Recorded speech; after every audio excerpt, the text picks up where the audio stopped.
Hello வணக்கங்க. Welcome you channel. நான் உங்கள் optometrist Manju from eagle vision optical, Chennai பெரிய பனச்சேரி. இன்றைக்கி நம்ம என்ன பார்க்க போகிறோம் அப்படின்னு பார்த்தீங்கன்னா, உங்களுடைய ஐ கிளாஸஸ், அதாவது நீங்கள் ஐ டெஸ்ட் பண்ண போகிறீங்க அப்படின்னா உங்களுடைய ப்ரிஸ்கிரிப்ஷன் பவரில் வந்து ஸ்பெரிக்கல், சிலிண்ட்ரிக்கல் அப்படின்னு மென்ஷன் பண்ணியிருப்பாங்க. எக்ஸாம்பிள் இதுதான் ப்ரிஸ்கிரிப்ஷன் அப்படின்னா உங்களுக்கு இங்கே வந்து எஸ்பிஹெச், அதுக்கப்புறம் சிஒய்எல், அதுக்கப்புறம் வந்து பார்த்தீங்கன்னா ஆக்சிஸ், அதுக்கப்புறம் V/A அப்படின்னு மென்ஷன் பண்ணுவாங்க. இப்படின்னா என்ன, அதாவது இது இந்த ஸ்பெரிக்கல் பவரும் சிலிண்ட்ரிக்கல் பவரும் மென்ஷன் பண்ணக்கூடியது அந்த ப்ரிஸ்கிரிப்ஷன். ஓகேங்களா? ஸோ இதில் வந்து பார்த்திங்க அப்படின்னா எஸ்பிஹெச் அப்படின்றது ஸ்பெரிக்கல் பவர். ஓகேங்களா? அதுக்கப்புறம் சிஒய்எல் அப்படின்றது சிலிண்ட்ரிக்கல் பவர். அதுக்கப்புறம் ஆக்சிஸ் AXIS கொடுத்துருப்பாங்களா, அது வந்து ஆக்சிஸ் உங்களுக்கு.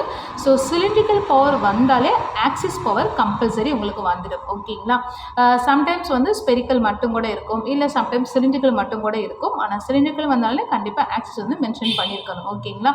அதுக்கப்புறம் V/A அப்படின்னா விஷுவல் அக்யூட்டி. ஓகேங்களா? நம்முடைய விஷன் பார்வை லெவல் எந்த அளவுக்கு இருக்குன்றதை மென்ஷன் பண்ணியிருப்பாங்க. நீங்கள் மொத்தமாக 7 லைன்ஸ் வந்து படிச்சிருப்பீங்க இல்லையா, அதில் நீங்கள் எந்த லைன் வரையும் படிக்கிறீங்க அப்படின்றத இங்கே மென்ஷன் பண்ணுறது தான் V/A அப்படின்னு கொடுத்துருப்பாங்க. ஓகேங்களா? சேம் அதே மேலே வந்து பார்த்தீங்கன்னா RE அப்படின்றது ரைட் ஐ, லெஃப்டில் வந்து LE அப்படின்னு கொடுத்துருப்பாங்க. ஸோ LE அப்படின்னா லெஃப்ட் ஐ. இது சில பேர் வந்து ODOS அப்படின்னு கூட மென்ஷன் பண்ணுவாங்க. ஓகேங்களா? ஸோ இதே மாதிரி தான் லெஃப்ட்டுக்கு உங்களுக்கு வந்து கொடுத்துருப்பாங்க. அண்ட் ரீடிங் வந்து பார்த்தீங்கன்னா NV அப்படின்னு கொடுத்துருப்பாங்க. NVனா நியர் விஷன், DVனா டிஸ்டன்ஸ் விஷன். உங்களுக்கு வந்து அந்த ஸ்பெரிக்கல் சிலிண்ட்ரிக்கல்ன்றது DVயில் தான் மென்ஷன் பண்ணுவாங்க. ரீடிங் இன்கேஸ் நீங்கள் 40க்கு மேலே இருக்கிறீங்கன்னா ரீடிங் வந்து ஆட் பண்ணியிருப்பாங்க. ஓகேங்களா? ஸோ இந்த மாதிரி தான் வரும். ஸோ இதை பற்றி நீங்கள் நிறைய விஷயங்கள் தெரிஞ்சுக்கணும், லைக் பண்ணிங்க அப்படின்னா மறக்காமல் நம்மளுடைய சேனலை வந்து சப்ஸ்கிரைப் பண்ணிக்கோங்க. ஓகேங்களா? ஸோ நெக்ஸ்ட் வீடியோவில் மீட் பண்ணலாங்க. தேங்க்யூ.